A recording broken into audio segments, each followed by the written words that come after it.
మాట్లాడతాం.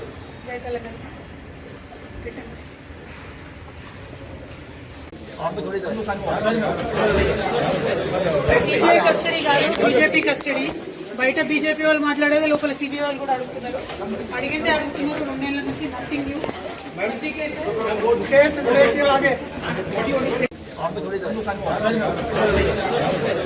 CBI custody కాదు, BJP custody. బయట బీజేపీ వాళ్ళు మాట్లాడేది, లోపల సిబిఐ వాళ్ళు కూడా అడుగుతున్నారు. అడిగిందే అడుగుతున్నారు. 2 నెలల నుంచి నథింగ్ న్యూ.